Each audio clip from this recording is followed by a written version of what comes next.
wanna boom, no. If you burn me, sleep it on the boom low. Cause my heart is taking any. If you scream, please don't let it show.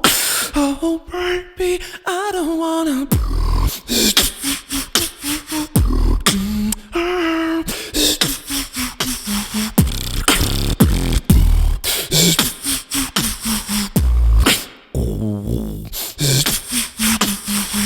Oh yeah.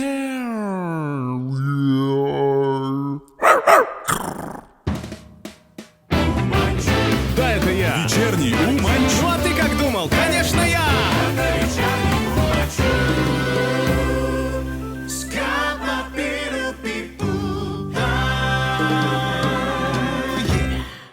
Всем привет, дорогие друзья! С вами, как всегда, ваш дорогой друг Александр Уманчук. И сегодня у меня очень дорогой друг в гостях. Я просто счастлив, что у меня получилось выцепить этого человека. Многие думают, что он где-то живет, значит, на берегах Фиджи. Кто-то думает, что он из Америки. Но на самом деле это наш русский парень Тарас Станин. Тарас, я очень рад тебя видеть. Привет, давай кулака. Давай. Затянемся. Нормально, как раз растяжка небольшая перед подкастом. А сейчас отличная новость для всех любителей рок-музыки. 29 июня состоится уникальное событие — шоу тысячи музыкантов «Мега Рок». «Мега Рок» станет настоящим народным концертом и расскажет истории тысячи талантливых музыкантов, увлеченных рок-музыкой. Все они прошли кастинг-отбор и обучение от организаторов и звездных наставников. И все для того, чтобы выступить на сцене перед 10 тысячами зрителей. Со сцены прозвучат хиты известных рок-групп, таких как Nirvana, Linkin Park, AC/DC, Король и Шут и многих других. Такое фееричное шоу происходит впервые в России, а это значит, что его просто нельзя пропускать. Станьте участником рекордного музыкального шоу, переходите на официальный сайт и заказывайте билеты. А по моему промокоду УМАН вы получите скидку 15% без ограничения на количество билетов. Ссылочка ждет вас, как всегда, в описании под видео. Немножко предыстории. Мы на самом деле сейчас, пока перед тем, как встретиться, попали в приключения.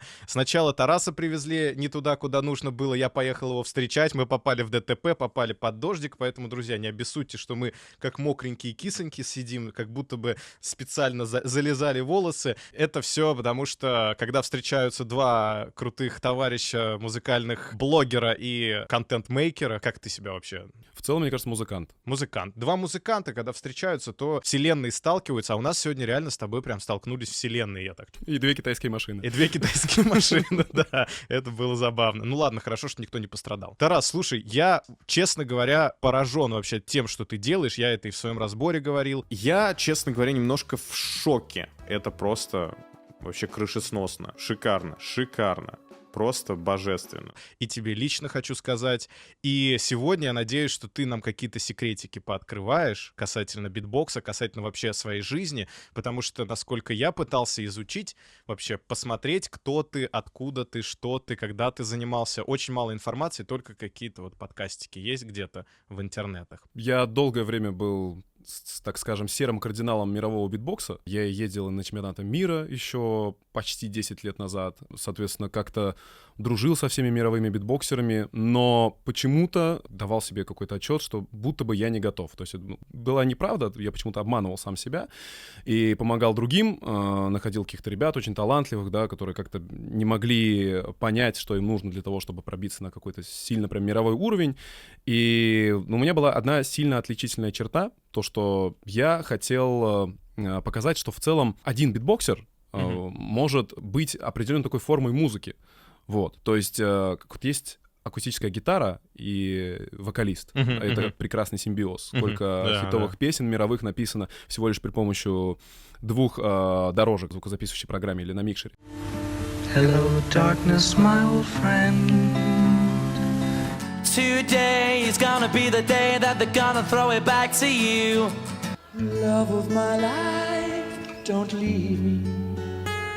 Мне хотелось показать, что в целом у битбокса есть достаточный инструментарий для того, чтобы создать полноценную композицию, потому что у нас есть перкуссионные какие-то инструменты. Тут буду сразу показывать тогда, если не против. Да. То есть есть все барабаны, которые возможно. И со временем, вот я занимаюсь битбоксом 14 лет, знаю про битбокс еще дольше, возможно, все 20, но мне раньше почему-то битбокс сильно не нравился. Я думал, что это в сторону хип-хоп культуры как-то, вот, и очень что-то узкое, однобокое. Вот, а потом все-таки в 2010 году я занялся, потому что увидел одного битбоксера, который делал разные жанры музыки. И тогда мне прям сильно щелкнуло в голове, что, оказывается, можно в целом любую музыку делать, которая тебе нравится, и, соответственно, уже сочинять свою. Вот. И на себя я это почему-то не проецировал. Почему-то сам я еще не сочинял битбоксом музыку, хотя надо было это начинать с самого начала. Была одна причина на это. Я начал очень много выступать на сцене с битбоксом, то есть у меня был очень быстрый старт в битбокс-карьере, меня очень быстро начали звать на сцену с моим битбоксом. Первые полгода, кстати, когда вот я решил, если я занимаюсь битбоксом, это 2010 год, февраль, я начинаю, и вот склейка, июнь того же 2010 года, у меня не получается ничего, абсолютно ничего. Был полный застой. То есть я пытался, был упертый 16-летний подросток, не получалось ничего, и потом резко начало получаться. К августу я уже был хороший битбоксер. Ну ты самоучка? Я самоучка полностью, ты прям да. вот полностью с интернета только? Да. Я не знал, что есть туториалы, есть какие-то обучающие видео в интернете. 2010 год, в конце концов, там интернет-то не особо существовал еще в том, той форме, вот которая как сейчас есть. где можно найти вообще все, что угодно, типа, в интернете. Да, конечно. Потом я понял, что я как будто уже слишком как-то засиделся на поприще вот этого полу-битбокс эстрадного артиста, вот, и очень сильно скаканул интернет. То есть как раз, когда я начинал, интернет не был такой силой. Силой было то, что я вот выступаю на там больших площадях, выступаю на стадионах с битбоксом, и ни у кого особо таких площадок нет. То есть в мире там можно было посчитать где-то 5 битбоксеров, наверное, которые выступали на очень большую аудиторию, вживую, на сцене, без каких там эффектов, без луп-машинки вот этой. Луп-машинка — это, которая циклично записывает звуки, можно наслаивать. То есть записал барабаны, записал какой-то бас и спел поверх этого, эту луп-машину. Ну, это для зрителей. Ну да. И я был уверен вот этой идеологии своей, что один микрофон, один человек, сцена, 1000 людей, вот, и все прыгают. Круто. Битбоксер-рот. Но ты выступал, получается, на российских сценах. В первую очередь на самарской сцене, да? Нет, тут в Самаре, кстати, очень мало. То есть, когда у меня были первые взлеты, Самара частенько про меня забывала, вот. Хотя самая ты частая сам площадка родом из Самары, Москва да? была. Да, я сам из Самары, родом из Самарской области. Вот, и, в Самаре стараюсь находиться большую часть времени, мне там роднее, мне там все понятно, и если я куда-то уезжаю, то стараюсь быстрее вернуться. То есть получается, что с 2010 года ты занимаешься битбоксом, и ты как бы сначала сам занимался, выступал где-то, выступал на больших крупных сценах в России, потом переместился в сторону продюсирования, да, и стал таким неким теневым кардиналом вот продюсирования всех битбоксеров. И только сейчас ты решил, что пришло твое время, и тебе нужно как бы выстреливать. Ты понимаешь, что это надо было сделать еще раньше? Типа ты сейчас разрываешь интернет, разрываешь особенно англоязычный интернет. Люди от тебя в восторге. Где ты прятался-то?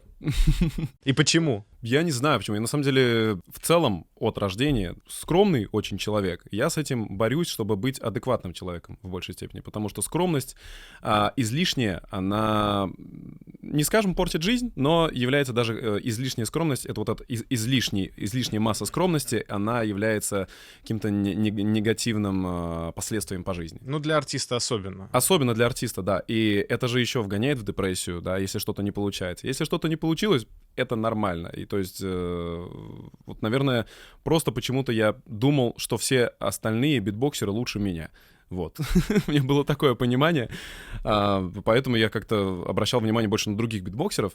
Но я все-таки психанул и занялся собой в тот момент, когда я предлагал вот эти идеи, то, что нужно битбокс вообще как музыку преподносить, что битбокс люди могут слушать просто, вот не нужно никаких вот этих излишних эффектов, потому что тут люди говорят, что у меня там есть эффект эхо какой-то, да, но давайте я в ангар зайду, спою в ангаре, будет то же самое. Эхо, да. Да, будет то же самое. Нет, эффект эхо это и есть. Тут надо пояснить людям, что на самом деле музыканты, особенно вокалисты, пользуются все эффектами реверберации, там, дилеем, компрессорами и так далее, это нормальная постобработка музыкальная. И Именно. когда говорят, что человек пользуется эффектами, значит, это не значит, что там он что-то себе подкрутил, накрутил, что у него звук как-то меняется. Хотя такое тоже можно делать, но, насколько я знаю, ты этим не промышляешь практически. Нет, я даже, чтобы оставаться и перед собой честным, и поиздеваться над хейтерами, я записываю на селфи-камеру то же самое, что я делаю в этих вирусных видео, и эти видео становятся тоже на треть вирусными также,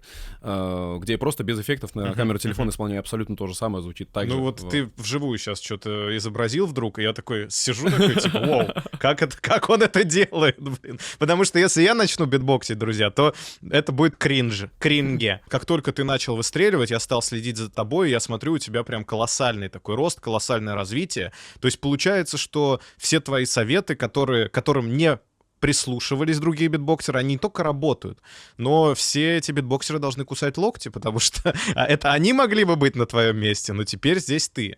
Сейчас ситуация у меня такая, то что зарубежные ребята, зарубежные битбоксеры мне пишут и спрашивают, сколько я там $1000 беру за то, За чтобы... выступление? Нет, не за выступление, а за то, что я бы им тоже придумал хороший контент, вот им подходящий, то есть за продюсирование. И я уже всем отказываю, потому что я в целом, у меня позиция такая, я не пытаюсь сейчас заполучить все деньги мира вообще никак. То есть мне денег нужно ровно столько, чтобы делать новый контент. У меня сейчас план такой, что я хочу вот построить прям сильный такой уверенный фундамент из того контента, который у меня запланирован.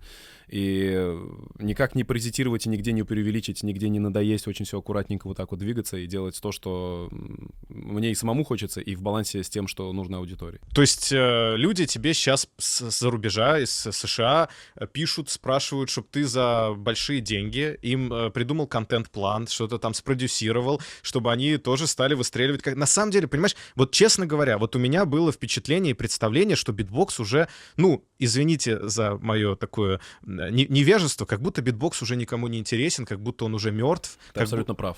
Как будто бы битбокс — это уже, ну, типа, что-то, какой-то пережиток прошлого. Но тут врываешься ты, делаешь какие-то невероятные вещи, и вдруг все начинают это слушать, офигевать, кайфовать.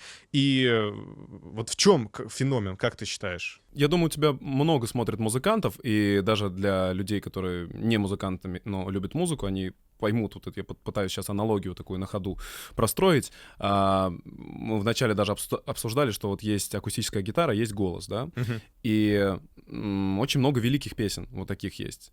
И как будто бы, когда человек придумал очень классную песню под гитару, он забывает, что это уже наполовину готовая песня, начинает искать себе барабанщика, начинает придумывать бас-партию, начинает придумывать еще вот так вот обрастать. А представим такую ситуацию, что если вот изначально он написал эту песню, и она уже вот прям сильно хороша, потому что такое часто у музыкантов встречается, что он написал песню, и она уже прям хороша, и вот так вот, вспомни даже, не знаю, Кузя Снежная, почему-то, да, мне сейчас вот это пришла в голову идея. Ну это хитяра. Недавно это перевыпустили же. Снега снежная, жизнь общажная. Снега снежная, необщажная. И не сработало. Не сработало, потому что, ну, очень сильный продакшн. Ну, куда? Песня была готова в том вайбе, в котором она существовала тогда.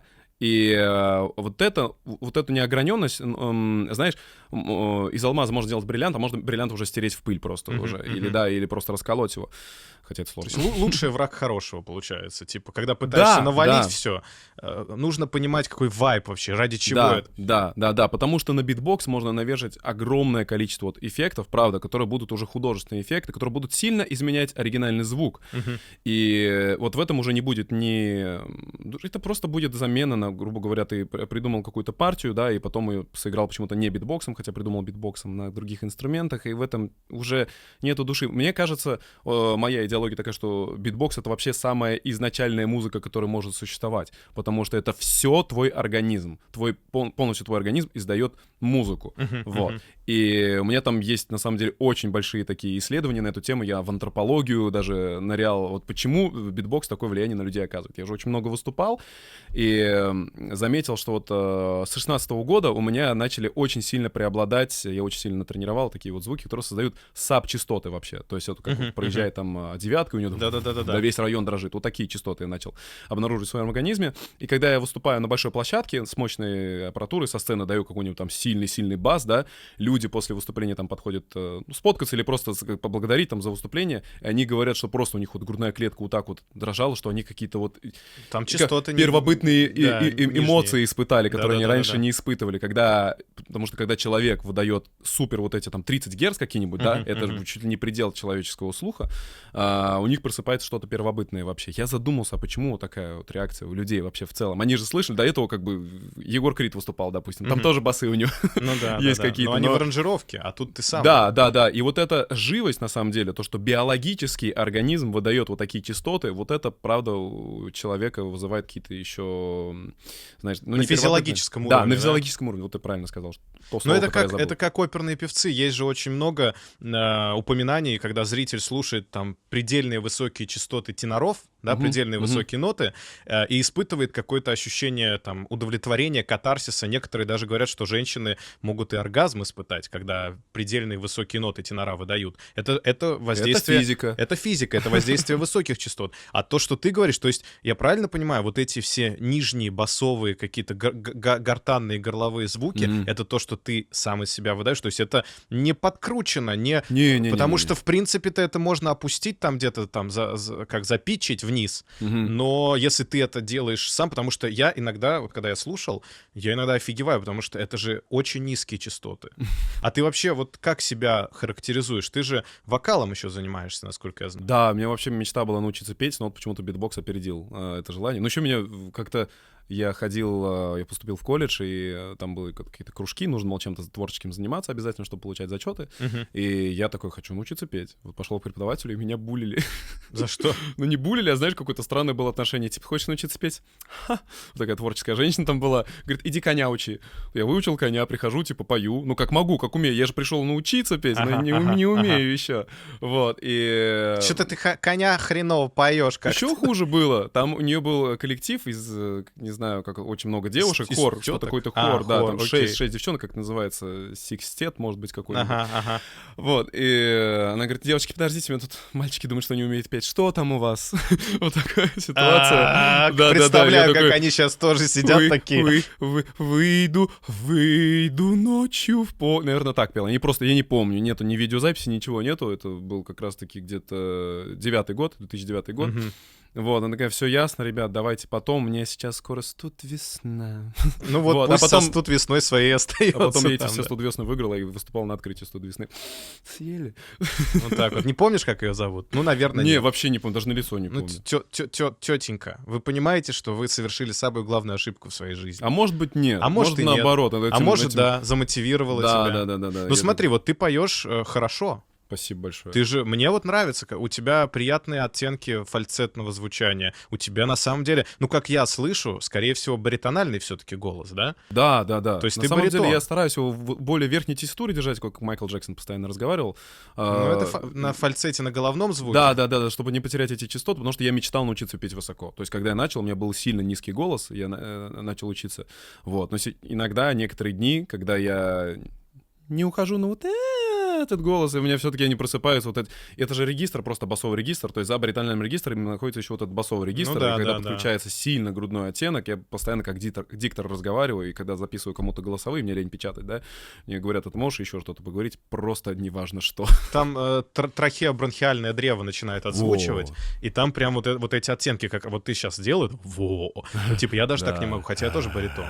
Ну да, потихоньку просыпается. Если туда спускаться, мне потом сложно будет обратно наверх. Вот, но ты, получается, ты замерял как-то свой диапазон, типа, вот от какой самой нижней ноты до самой высокой? Самое крайнее у меня было, когда я прям вот взял день и попытался распеться сильно вниз. Это, кстати, я заметил, что нужно идти, вот этот регистр не отпуская, как-то распевать середину больше, нужно больше середины распевать. Нижние ноты, вот знаешь, допустим, сейчас я...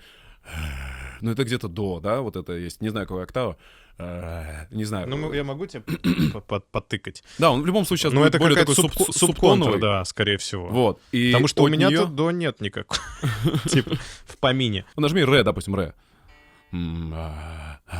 Ну, ре, да, ре у меня всегда есть даже, типа, неважно в каком. У меня нет.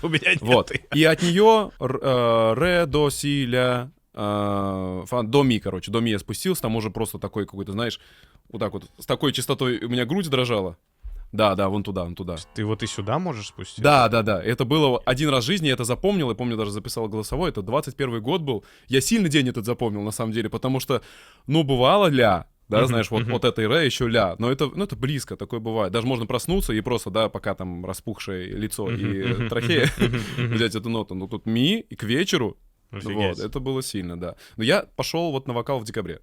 Вот только сейчас в декабре я нашел себе преподавателя, с которым мы на одном языке хотя бы разговариваем. Это очень сложная задача найти такого преподавателя, потому что искал я вот последние 12 лет. Ты занимаешься онлайн или... Начали онлайн, вот, и потом оказались все-таки в одном городе уже. Екатерина, привет большой, Катя.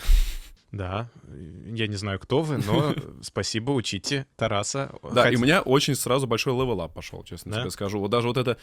I don't wanna know. Если бы я до декабря это делал, да, у меня есть видео, очень мне, конечно, я не хочу на него отсылать, где сделал в дату смерти Фредди Меркьюри, записал вот этот медлей, но битбоксом. То есть этого никто не делал, битбоксом вообще рок никто не делает. Вот, а мне захотелось еще такой классический рок. Как-то изобразить получилось очень плохо, мне очень стыдно, если...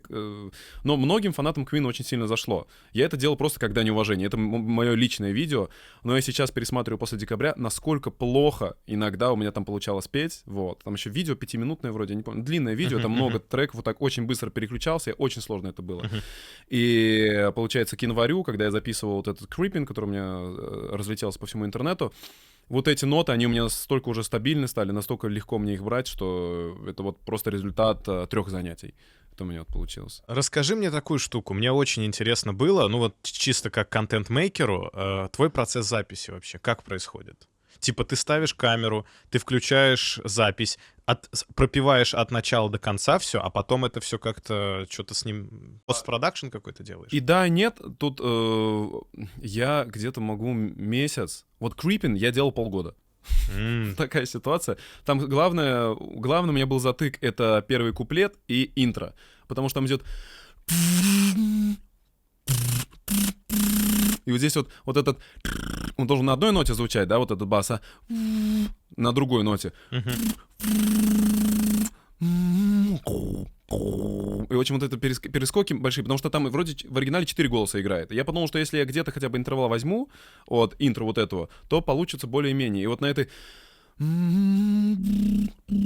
Даже не сейчас, иногда не получается. И я... Погоди, еще раз. Ты одновременно берешь 2 тона, типа... Да, можно и 3. Вот. А недавно обнаружил, что можно 4. Вот. И могу даже тебе сейчас показать. Это не получится у меня, но я покажу путь. Может, просто какой-то битбоксер будет смотреть. Извини, просто когда я слушал, я такой думаю, ну, наверное, он записал отдельно одну нотку, вторую, там, все. То есть ты одновременно, то есть это такое полифоническое пение получается. Да. Но из-за того, что у них огромная разница, то есть там разница 4 октавы получается где-то, да, в звуке. Самый популярный звук, который я использую уже давно, интервальный, как раз когда я попытался, вот у меня мечта была сделать 2 трека битбоксом, изначально, когда я только начинал, это «Богемную рапсодию», Queen, и «My Love» Джастина Тимберлейка. Вот. И там мне, то есть я не учился этот звук делать или что, просто мне мозг сам вот так вот дал в моменте фристайла, да, когда я пытался повторить эту песню, такой звук, то есть там голос на вдох получается, вот такая нота какая-то, да, и вот этот звук, который... Он как раз создает вот этот супер сабовый бас. Он самый классический, он тихий, такой гладкий, это как 808, знаешь, чисто сайн-волна такая. Да. И их можно объединять. Вот, и они, получается, немного на разных нотах возникают. И, получается, есть и верхнее частотное заполнение, мелодическое верхнее частотное заполнение, есть низкое, вот. И еще есть такой, вот такой, не знаешь, такая немного виниловая пластинка такая. И вот они вместе очень хорошо работают. Этим звуком я немного паразитирую, но он довольно приятный на слух, поэтому не страшно. Не, ну это... У меня мозг ломает. Нет, есть девчонки, которые поют тоже с таким полифоническим звуком. Есть, как это, когда обертонное полифоническое пение, когда языком там можно что-то там где-то намутить 2-й тон, допустим, или даже 3-й тон.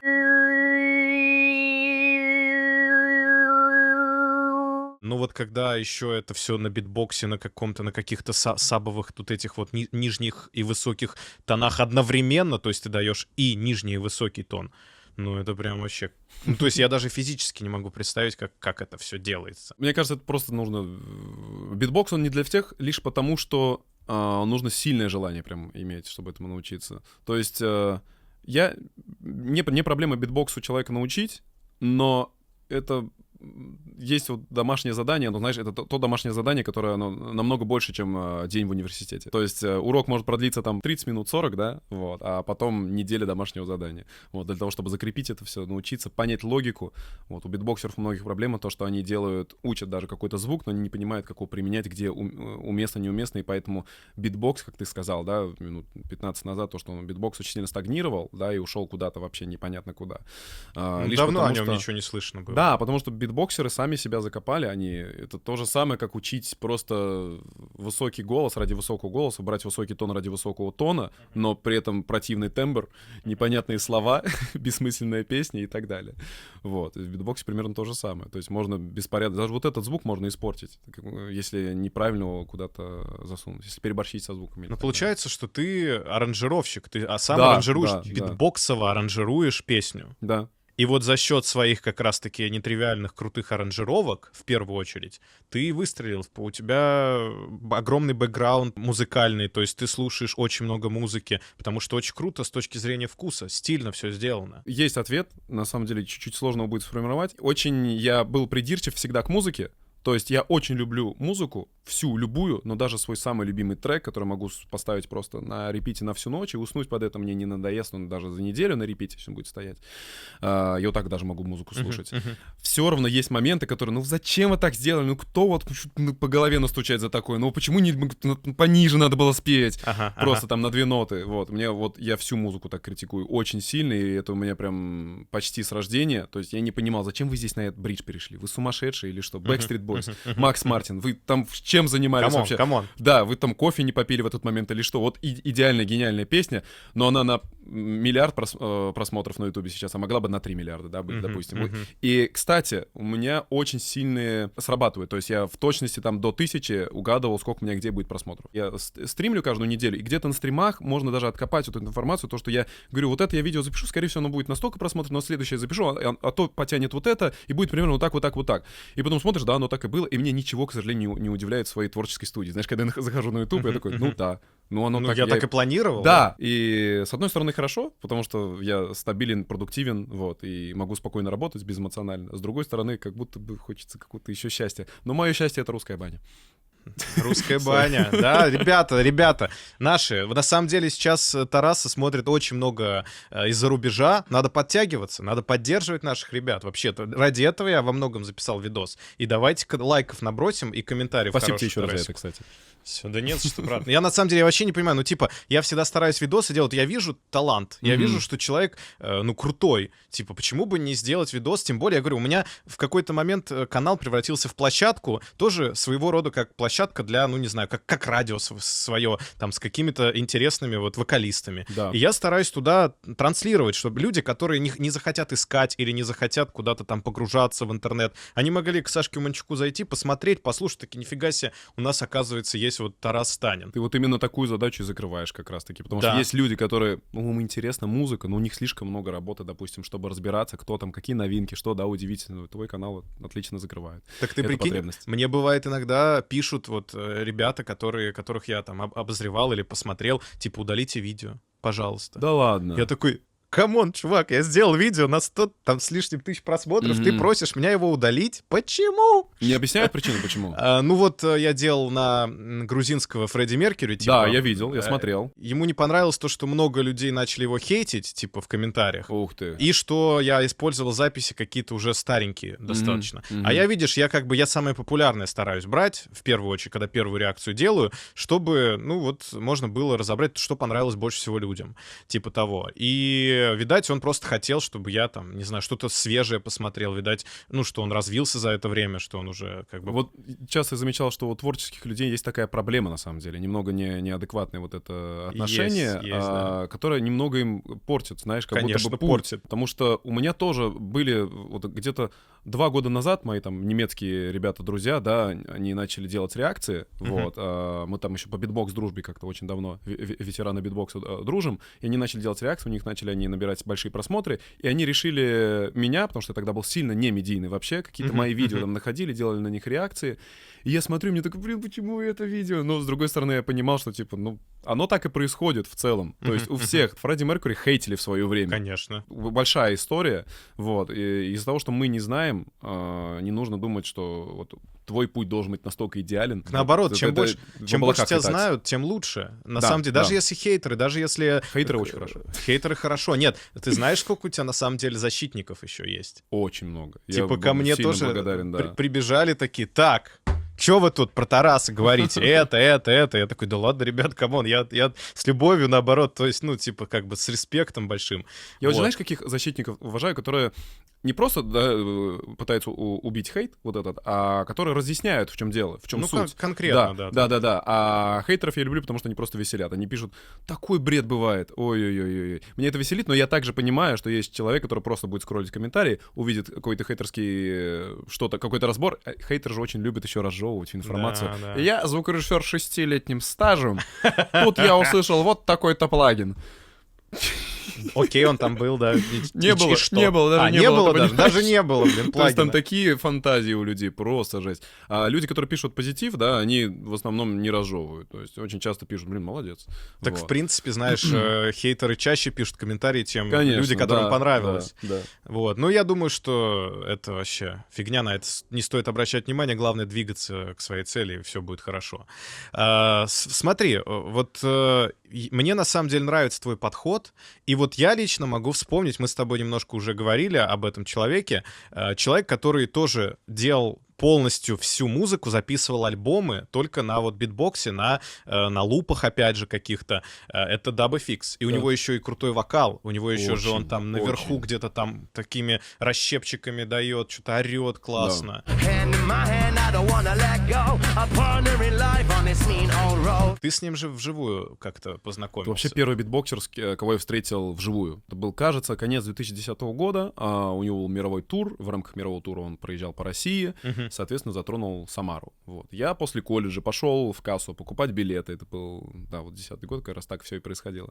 Покупать билет, и не хватило билетов. То есть мне не продали билеты. Я такой, ой-ой-ой-ой-ой, капец. Выхожу грустный, немного вот так вот голову держу, потом вспоминаю, что нужно все-таки осанку держать. Например, смотрю, какие-то вот кучкуются интересные ребята, яркие какие-то, но не самарские. Смотрю, этот Дабы Фикс стоит со своей командой, с женой своей. Я такой, ёлы-палы, подхожу, вспоминаю вот эту общую фразу, которую все русские туристы говорят, can I take a picture? Или что-то такое. Ну, типа, можно сфоткаться или что-то? А не на что сфоткаться-то даже. У меня вроде была камера на телефоне, не было, я не помню. Вот. И они такие, о, типа, круто, привет, что, ты знаешь нас? Я говорю, Яс. Типа, как-то вспомнил слово яс. Yes, но сказал почему-то яс, как будто я британец. Он говорит, ты придешь на выступление? Я говорю, мне no tickets. Вот, и они дали мне билет, вот, просто подозвали менеджера. Слава, своего русского менеджера, мне дали билеты. Слава, камон. Да, мне дали билет, и я пришел туда, и у них было шоу разделено на 2 части, и в середине шоу, в перерыве, они подошли, спросили, все ли мне нравится, все ли у меня хорошо, и я такой подумал, кто я такой вообще, что ко мне вот так мировые звезды сейчас подходят и спрашивают, все ли нормально. Ну, видишь, может, у них было ощущение, что раз они тебя пригласили, дали билет, то хотят, чтобы тебе все понравилось. Ну, они же всё все-таки, было да, здорово. старше меня, может, они когда-то ходили к Ваенге, и она им предсказала эту ситуацию. Да. А сколько тебе лет-то было там? Было 16. Ну вот представь, пацанчик подошел к ним, и они такие, нифига себе, надо, чтобы он оценил, чтобы он потом стал мировой битбокс-звездой, и мы с ним записали какой-нибудь фит. Ну вот расскажи мне очень интересно. Дабы Фикс, какие-то другие крутые ребята, вот кто для тебя стали прям такими столпами, какими-то примерами для подражания, вот на кого ты ориентировался, кого ты до сих пор любишь, кайфуешь, уважаешь и хотел бы записать с кем-то фит, может быть? Туда даже, знаешь, будет немного странный список, несколько имен ты будешь знать. Я думаю, сильно меня на битбокс вдохновил Джастин Тимберлейк. Вот, потому что вот у него довольно профессиональная и вкусная подача всего вообще, все, что он делает. И Там мне это понравилось. Timbaland, он очень сильно повлиял на его Да, саунд. прям. да, конечно. Но Тимберлейк, он всегда битбоксил, то есть даже во времена Ну да, NSYNC он да. там где-то на интервью тоже начинал какой-то делать битбокс. study real hard for your SAT, calculate the distance from A to B.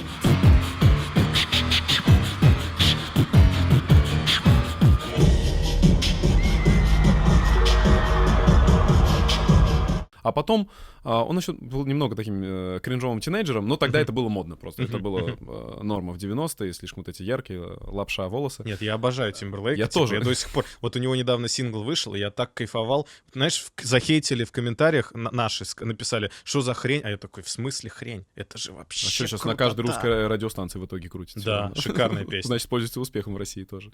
Тимберлейк. А Тимберлейк знаешь почему?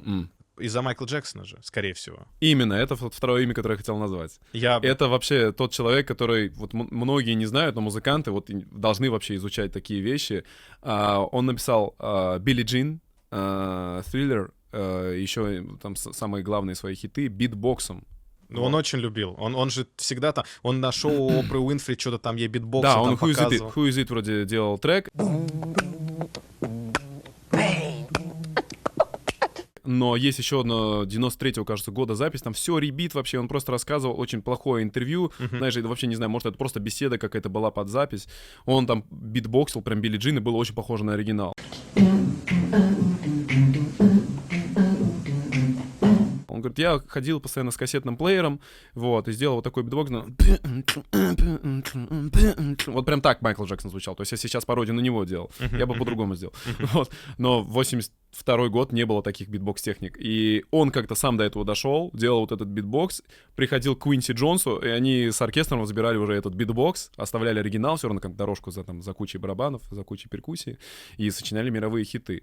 Вот. Также и Timbaland, также и Timberlake, также Бруно Марс, Чарли Пут. Очень много имен туда пойдет, которые вот битбоксом делают в целом свои композиции. Но Чарли Пут точно битбоксом делает композицию Attention, он там...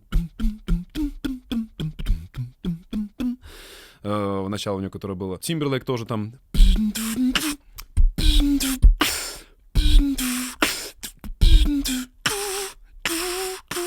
Вот нота.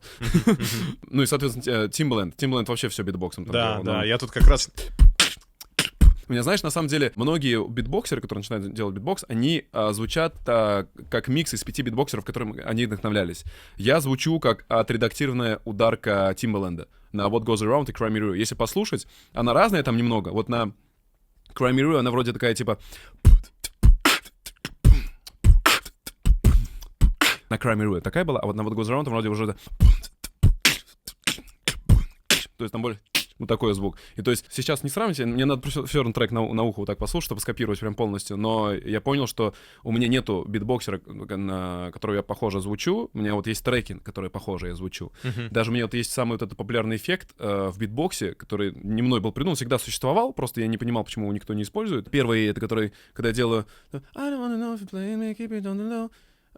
Cause my heart is taking anymore. И вот это, и но это, по сути, это просто французская буква «ре», потом это буква «ре», да, но вот этот if you burn me, вот этот эффект, который как форманту ниже, типа, да, я никогда не учился даже. То есть был трек у DJ Snake, кажется, Do you go, alone and go, we never go to sidewalk. И потом типа What you want, what you gonna do. Там был вот такой вот эффект. Я просто один раз услышал такой, ну вот, повторил и все. Как ты это делаешь, а?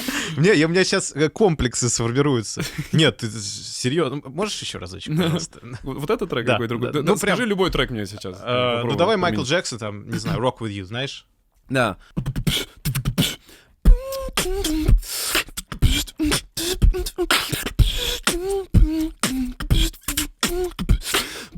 Cheer up, club your app, but the freedom get into you.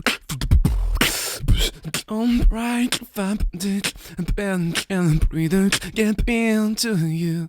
Потом не помню. Don't try to mind, then back and groove. We gonna feel that hit. And we can grab the boogie, share the beat of love. I wanna rock with you.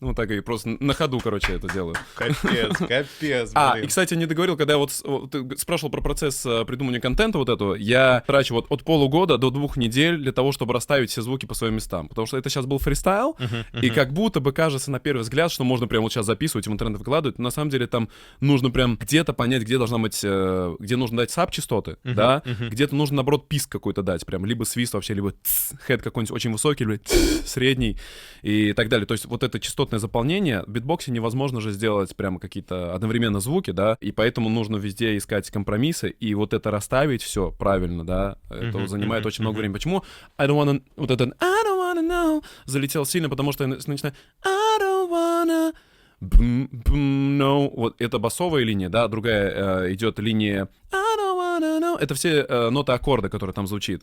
И, соответственно, когда ты по ним пробегаешь по этим нотам, звучит аккорд, а потом еще добавляется басом, басовой линией, и, соответственно, звучит как полный трек. Вот в первые же секунды, как ты включаешь это видео, сразу звучит полный аккорд с басовой линией. И из-за этого у человека сформируется ощущение полноты трека. Вот. Собственно, в примере с акустической гитарой то же самое. Потому что ты дергаешь нижнюю струну, там, или гуляешь либо арпеджио, там, so close, no matter how far.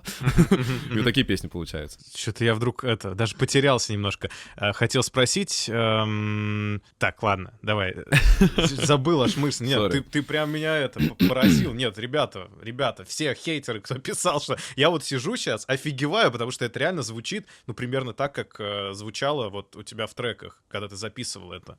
Ну, то есть можно сказать всем, что запись идет прям подчистую на камеру всегда сразу. Или бывает так, что ты записал заранее, а потом там, например, это видеоряд если нужно прям какие-то, знаешь, такие большие проекты записать. Но все равно лучше сделать вживую, вот, и потом просто отделить голос, чтобы на голос повесить какие-то пространственные вот эти эффекты, как будто, чтобы было, казалось, помещение, чтобы был звук более... Для не знающих людей, чтобы звук был более 3D. Вот и все. Вот. То есть можно представить для операторов, даже если пример, когда мы снимаем в лог-качестве такое обесцвеченное видео, скажем, да, и потом добавляешь цветокоррекцию, подкорректируешь какие-то цвета, чтобы трава чуть зеленее была. Это ничего такого. Просто я называю это так. Когда мы оцифровываем свое аналоговое звучание, да, голос, вот этот мы сейчас записываем, голос вживую звучит приятно. Когда он проходит через вот этот микрофонные провода, он становится очень сухим и неприятным. Ну, таким и электронным постобработкой немножко, да. мы обратно добавляем то, что было изначально. Конечно. Ну, Вот типа и это всё. акустические особенности, Да. в принципе. На самом деле в битбоксе я до сих пор не научился вот делать, как, знаешь, чтобы было прям таки много баса, потому что если сделать... По ощущениям, здесь даже больше баса, нежели потом на записи. То есть по сравнению с голосом. То есть если делать па-пара-па, сколько низких частот в этом голосе, да, и там будет контраст очень большой, потому что здесь только саб-частоты, вот, а голос серединистый. А когда ты начинаешь записывать на микрофон, голос бубнит, бас не басит. Надо вытаскивать всё. Да, и надо обратно это все просто возвращать. Вот и все, что происходит на постобработке. Но сейчас, конечно, мне хочется делать синглы, битбокс-синглы уже, и я всегда пример привожу Бейонсе, допустим, потому что самый легкий пример. Просто, да, я не думаю, что Бейонсе сможет спеть 300 голосами, которые у нее на бэкграунде там записано, прописано в студии, да, сколько тейков она делает. На концерте у нее там все равно находится около 8 бэк-вокалистов, да. вот, и они вот поют 9 дорожками вокала, вот, ну и плейбэк иногда бывает.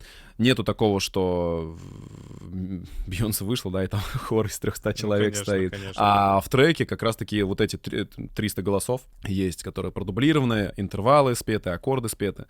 Вот, это просто так делается музыка. Ну, это, на самом деле, тоже ведь от Майкла Джексона во многом. Типа, если его мультитреки открыть, там же просто дорожки, да, там пачки этих Я, дорожек. знаешь, что очень много изучал, можете тоже многие найти, насколько у него есть приятный один момент в голосе, которые до сих пор даже немногие обращают внимание и не соблюдают. И из-за этого у многих не так приятно гармонии звучат, как у Майкла Джексона.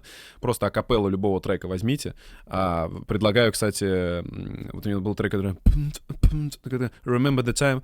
Do you remember the time? Да. Нет, еще есть Rock with you. I wanna rock with you. Есть еще You rock my world. Да, You rock my world. Да. Откройте акапеллу этого трека, просто прекрасно. И у него вибрато, каждой ноты вибрато совпадает. совпадает абсолютно по ритму. Вот, то есть он там спел, допустим, You rock my world, you know you did, with E. Оно везде будет одинаково. Па-па-па-па, даже на длинных нотах. Все А у волны него он еще такое сочетает. учащенное немножко Да, было вибрато, да, такое да, немножко да. такое, знаешь, блеющее.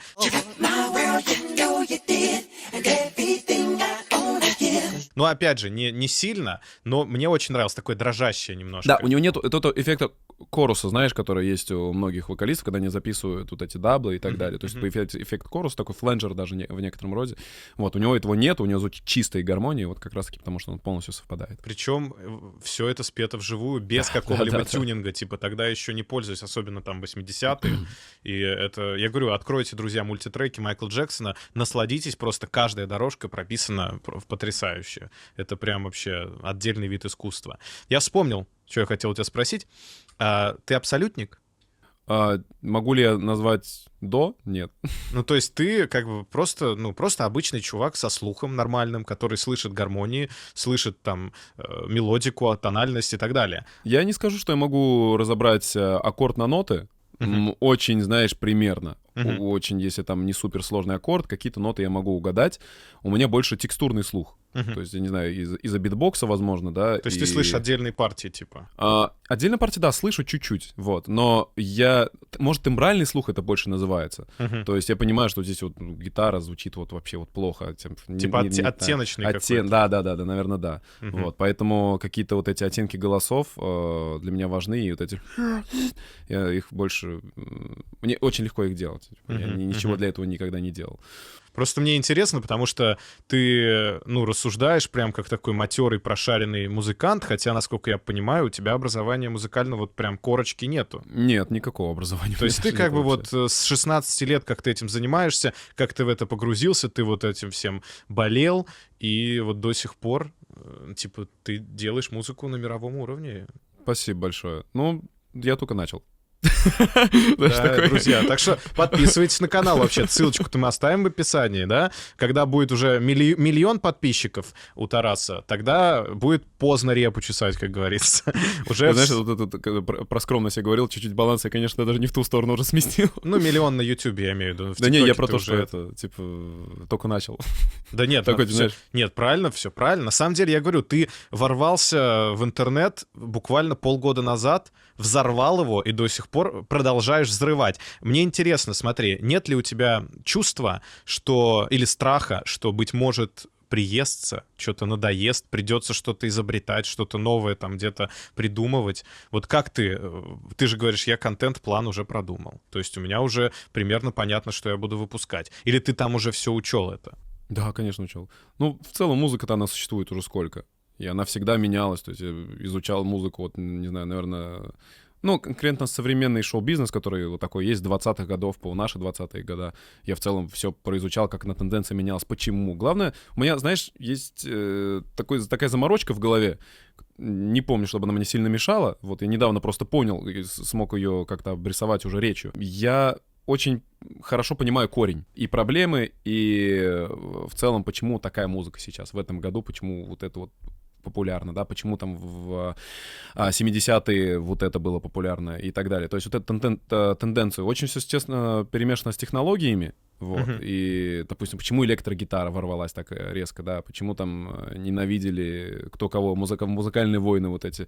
Это все в истории музыки есть, и чтобы примерно как-то понимать ближайшие года, нужно знать сотни годов перед этим. То есть, если хочешь знать будущее, изучай прошлое. То есть у тебя есть какие-то прогнозики? Можешь какие-то нам парочку там вкидов прогнозов, если это не секрет, что будет популярно в следующем году? Смотря где и от кого. Понимаешь, музыка, она супер сейчас разнообразная. У людей депрессивных есть склонность думать о том, что существуют только рэперы, допустим, да? Вот, а на самом деле... Вот сейчас все ругают, да, но за последний год самый популярный артист вообще в мире по прослушиванию, по концертам — это Тейлор Свифт. У нее что, фортепианная музыка с голосом. То есть это разве все потеряно? То есть это вообще простецкая музыка, если так посмотрите по словам и по составлению, да, продакшена. Просто фортепианная музыка и голос Тейлора Свифт. Вот. Поэтому музыки очень много разной, и очень сложно сказать, где будет черное, где будет белое, потому что там будет все 50 оттенков серого. Ну, кто понимает, тот понимает. Слушай, я вот сейчас, я не знаю, тоже вкину, я вот слушаю сейчас, переслушиваю там разные старые альбомы Coldplay, Keane, вот таких да, ребяток, да, да. и что-то я так смотрю, и тоже мне очень интересно наблюдать за развитием. Например, Coldplay такая одна из тех групп, которые долго существуют и развиваются, и постоянно на плаву, то есть они постоянно в тренде. Да. Но за ними их никто не анализирует. Что самое забавное, вот ты очень крутой пример привел. Я тоже вот слежу за ними, ну там стараюсь понять, читаю комментарии, да, как люди реагируют, и вот очень сильно глубоко стараюсь копать. Coldplay идеальный пример. Вот. Мне еще нравится, я поскольку тоже сейчас усиленно занимаюсь английским, я начал снова перечитывать их тексты, вдумываться больше в тексты, и я понимаю, что у них-то вообще все концептуально взаимосвязано. То есть там прям целый огромный пласт, не только музыкальный, но еще и драматургический. И интересно, во-первых, мне интересно вообще ты сам, какую музыку ты слушаешь, что тебе вот прям... Ну, я понял, Джастин Тимберлейк, наша любовь, Майкл Джексон, это просто мой любимка, один из самых главных. Но вот есть что-то такое, что ты прям, например, из музыкальных групп, что для тебя прям очень сильно повлияло на вообще твое творчество? Я думаю, супер сильно Depeche Mode повлиял с самого детства. Респект Там вообще. семья в третьем поколении Depeche Mode любит. Когда кавер на Enjoy the Silence? Наверное, никогда, потому что я люблю их сильно.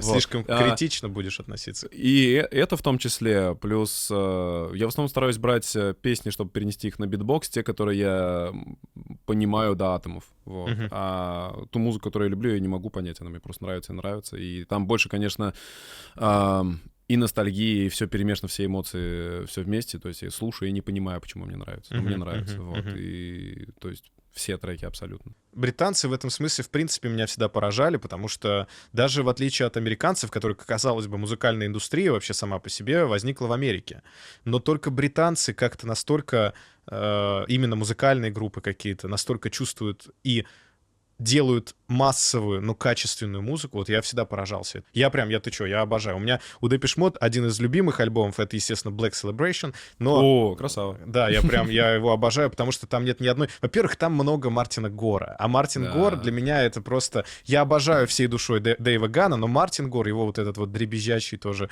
такой тремолирующий голос... У них на некоторых нотах голоса звучат абсолютно идентично. Да. Что самое интересное, причем два разных человека вообще, и иногда путаешь, иногда даже... Ну нет, я, конечно, могу, естественно, отличить, но вот когда отключаешься, слушаешь, и как будто два человека, такие, как два брата звучат, и они же хорошо сочетаются, там же у них много многоголосий каких-то. Да.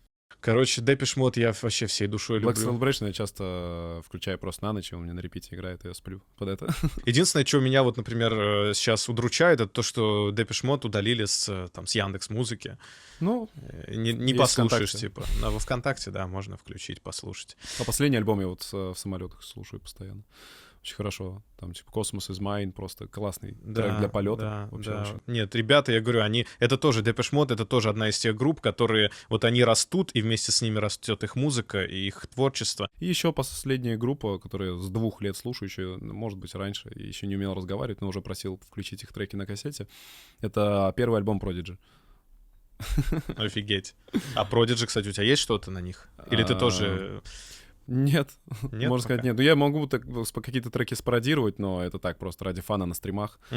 Когда просят, очень часто Prodigy просят почему-то, не знаю. Ну, Prodigy у нас очень популярны, их очень любят. Ну да. Расскажи, почему Weeknd? Это из-за Макса Мартина? Из-за чего? Из-за того, что там такая классная, интересная структура? Почему-то на Weeknd у тебя прям, песни Weeknd у тебя жестко стрельнули, и мы ждем Blinding Lights вообще-то. Как бы... Упс, спалил.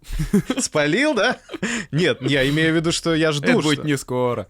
Будет не скоро? Нет, я очень жду, я очень хотел бы послушать в твоем исполнении, в твоей интерпретации, на самом деле. Потому что это одна... У меня две любимые у него песни, самые банальные. Это Blinding Lights и Save Your Tears. Ой, да. Но она у меня есть, кстати, такая чуть-чуть отрывочка. Я просто так ради фана делал, там на телефон снял. Еще было до того, как мне все стрельнуло, летом того года записал.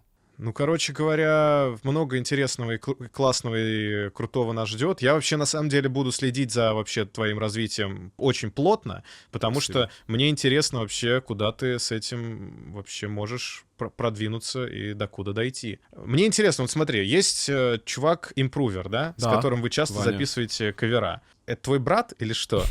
Или просто... Очень странно вообще, что мы очень сильно похожи. Вы очень похожи с ним. Да, ну, я тебе типа. потом напомню, я отправлю тебе фотографию, как вообще мы познакомились. Вот, мне просто присылают фотографию, где человек копия меня, он еще, знаешь, там у меня была на аватарке очень долго стояла фотография, где у меня тут волосы зализаны назад, и одна челочка вот так висит.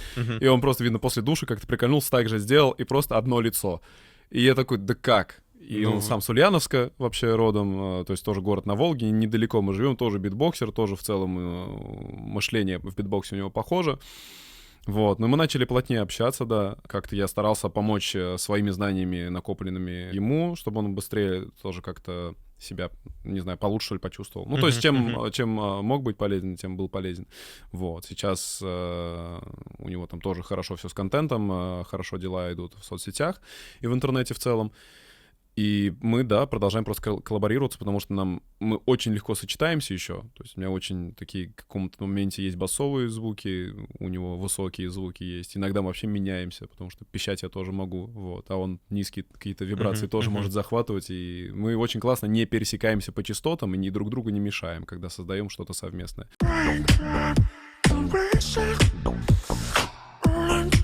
И у него есть музыкальное образование, он мультиинструменталист, он хорошо понимает гармонии, и хорошо их разбирает, хорошо держит интервалы, вот, и может очень такие высокие партии голосом исполнять. То есть очень мало поющих битбоксеров почему-то, хотя мне казалось, что это должно быть базой у битбоксера уметь петь. Вот. Но почему-то в современном битбоксе абсолютно не так, вот, поэтому я их считаю недобитбоксерами. На самом деле, знаешь, я объясню позицию. Тон нужно им уметь держать, потому что есть даже музыка, где абсолютно нет вокала, но бочка должна в тон звучать, вот, и снейр должен в тон звучать. В музыке это как будто бы понятно для музыканта, для аранжировщика, да, для битбоксеров это просто, что в смысле? Вот, они делают звук ради звука. И с точки зрения музыки это абсолютно неправильно. Вот. И современные битбоксеры абсолютно не изучают музыку, хотя они везде кричат, что битбокс is music, вот, но за словами ничего не кроется. И поэтому, собственно, мне кажется, битбокс — это очень интересно. И битбокс в целом может иметь намного больше просмотров у остальных битбоксеров, но это не звучит как музыка, и поэтому они не имеют больших просмотров. Вот и все. Но мне всегда казалось, что битбокс, поскольку от слова «бит», то это как бы, ну, в первую очередь ориентировочно на ударку, типа, и все вот эти вот ударные звуки, да, которые воспроизводят в основном, на самом деле, рот и губы, типа того, да, это вроде как база для битбокса, ну, как я таким своим не очень сведущим в этом деле мозгом размышляю, вот, но, конечно, вот ты говоришь, да, когда Майкл Джексон записывал свои песни и только напевал какие-то первые битбоксы, это было на одном каком-то уровне. Вот эволюция битбокса, она происходит, ты ее ощущаешь, чувствуешь, и насколько ты сам влияешь на эту эволюцию, по твоим ощущениям? Но сейчас в этом году очень сильно повлиял. Прям я даже не помню, кто повлиял сильнее вот так вот, потому что сложно, конечно, ответить на этот вопрос, но я повлиял сильно, не знаю. А так... Можно ли назвать тебя вестником ренессанса битбокса? Что сейчас вот... Да, все, я вспомнил, короче. Дела такие. Битбокс, последний пик битбокса был в 2012 году, как-то так. В своей вот идеальной битбокс-форме. И тогда битбокс был очень сильно популярен. Вот правда. Потом битбокс очень сильно просел по миру, потому что люди начали заморачиваться опять, добавлять лишнее, какую-то какофонию делать. Очень вот это мне тоже никогда не нравилось. Знаешь, да. Вот когда нагромождение у тебя, что мне нравится, у тебя есть лаконичность в этом какая-то. То есть все в меру. Да, потому что, знаешь, вот они любят скоростной вот этот битбокс, допустим, да, но он тоже должен быть в тему. То есть есть же какие-то перебивки барабанные, да, где-то в песнях, в любых там песнях. Есть направление драм-н-бейс даже, да. Ну, там даже в драм-бейсе не миллиард звуков, которые битбоксеры пытаются там покорить как-то. Вот ради примера, идеальный, мне кажется, драм-н-бейс бит, он же просто...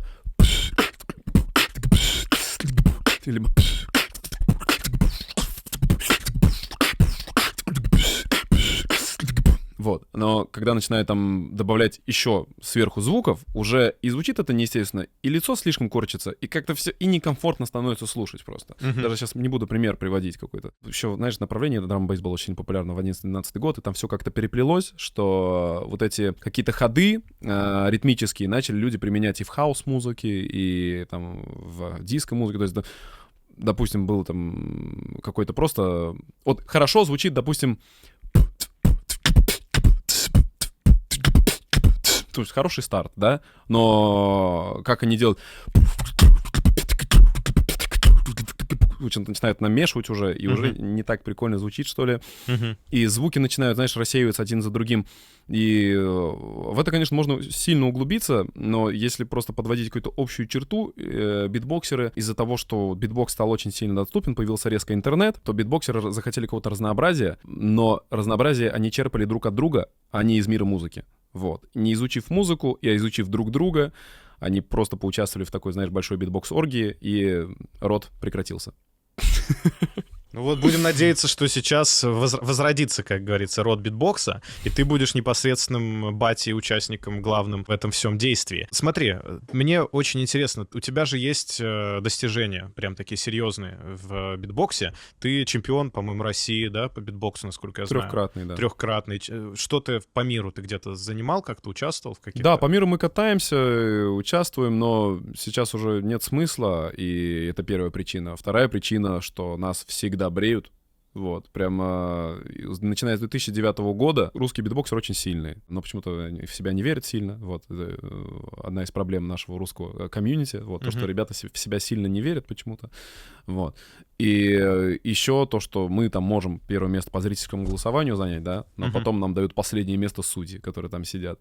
И там настолько это доходит до абсурда, что люди там, да, французы уже хейтят французов, говорят, да почему вы, типа, так вот наши, ну, типа, этих русских так низко поставили. Конечно. Это же просто бред, это же... Они там на французскую команду пишут, допустим, это как можно было за весь чемпионат не попасть ни в одну ноту. На своих же пишут, да, там французы на французов, а типа, вот, ребята, вот же офигенно, типа, выступают. Почему такая несправедливость? Плюс у русского битбоксера есть такой характер, что мы очень хорошие басы выдаем и делаем довольно мощный такой прям сильный битбокс прям от души, вот так, знаешь, раскатистый. Я думаю, это как раз-таки ближе человеческому уху, потому что если делать там... это довольно скучно, и типа, ну, как будто каждый может. Вот, и это стиль всего остального мира. Почему-то так сложилось. Он такой аккуратненький, знаешь, выверенный, как будто ты не хочешь разбудить кого-то в соседней комнате. Ну, наверное, так и есть. У них просто стены тонкие. Я к чему это? К тому, что есть ли у тебя какие-то вот перед собой цели, задачи, что бы ты хотел, может, какой-то реально там разорвать там сцену мировую с США, чтобы все офигели, или, может, какое-то занять место в чемпионате там мировом? Так вот, да, и вот как раз чуть-чуть сейчас все вот к этому веду, то, что наши вот битбоксеры, они как раз сильные, и они очень сильно выделяются, и судьи почему-то вот так вот постоянно сторонятся, наверное, сильно выделяемся в этом плане или что, но штука в том, что мы уже переросли эти чемпионаты в плане по охватам, по подписчикам, по зрительскому интересу, но до сих пор они, знаешь, что, то есть вот у меня, как факт, в этом году самый популярный битбокс-видео в мире вообще. То есть зрительский интерес самый большой. А ради эксперимента я подал видеозаявку на чемпионат мира в категории соло. Это, то есть, ну, когда один. И записал прям конкретно вот эту песню, которая, ну, сильнее всего залетела. Говорю, I don't wanna know. И сделал ее полностью на iPhone, там есть запись. Даже сделал тональность все ниже, чтобы еще жестче басы, чтобы немного больше битбокс-техники таки добавить, чтобы это было технически как бы сложнее. Вот. Мне по голосованию судей дали 16 место. Из всего мира. Первое место там просто какой-то позор, второе место просто... Вот посмотрите второе место, я не знаю, это... Я не буду имена называть этого. Ну, короче, впору открывать свое какое-нибудь. Наше да, русское да, это настолько психбольница, что мне было смешно. Мне вообще никак не оскорбляет это, то, что я не прошел. Я просто ради эксперимента, смешно, чтобы показать, да, людям 16 место, это, ну, вообще, это насколько они далеки от понимания того, что такое хороший битбокс. То есть судьи берут, чтобы оценить, что такое хороший битбокс, они плохой битбокс выбирают хороший битбокс ставят на последние места, и люди их не смотрят просто. И зрительский интерес к чемпионату падает вот так вот просто. То есть у них были десятки миллионов просмотров там, да, в период 18-19 года. Сейчас у них просмотров по 60 тысяч. Жесть. Ну, смотри, ты стал теперь блогером. Ты теперь, у тебя канал на Ютубе, в ТикТоке, там, где ты еще ведешь свои соцсетки? Ну, в запрещенных, да, социальных сетях. В ВКонтакте Инстаграме? я пока не стартовал. Мне все там пишут, там люди перезаливают даже на ВК-видео мои видосы. Это все будет. Еще также будут площадки по типу Spotify, Apple Music, ну, вот эти все, Яндекс.Музыка, ВК Music, все просят.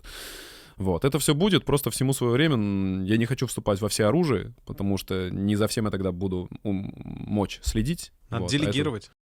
Надо Тоже искать себе надо, помощников. тоже надо. Пока я, знаешь, делегировал... Есть 2 человека, которые очень хорошо занимаются тем, что вот есть люди, которые воруют мой контент, заливают на площадке и пытаются на этом наживиться. Вот пока мы их блокируем, на это тоже много времени уходит. Надо, наоборот, их переманивать, чтобы они делали, перезаливали, но ты получал основной доход, а они какую-то копеечку получали. Ну, на самом деле, нет, с твоими охватами это очень тяжело все это отследить, тем более ты говоришь, что ты занимаешься всем один. Нужны миньончики. Я называю помощников миньончиками. Нужны миньончики, чтобы они тебе помогали, все это делали качественно, классно, чтобы ты мог заниматься творчеством в первую очередь. Ну, какие у тебя вот, расскажи, есть ли какие-то прям амбиции, цели вот в Ютубе, например, или там в соцсетях, как-то там 1 миллион подписчиков на Ютубе и так далее, и так далее. Есть мечты какие-то такие? Ну, да, конечно, то есть планы наполеоновские очень сильно, да. Я вообще сейчас не особо обращаю вот на эти цифры подписчиков, потому что пока они не особо серьезные как будто. То есть я уверен, что вот эти видео, которые мне сильно залетели, они были сделаны в момент, когда нормально, все, заливаем. Норм.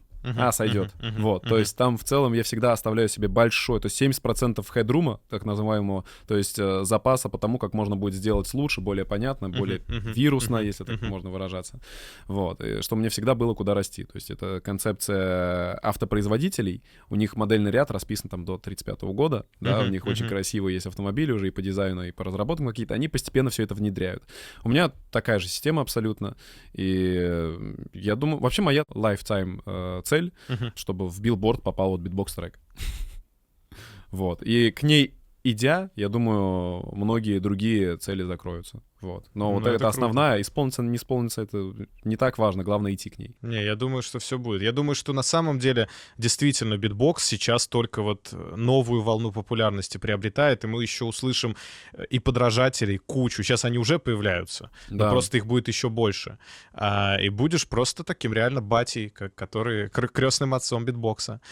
Ну, главное тут быть готовым к этому.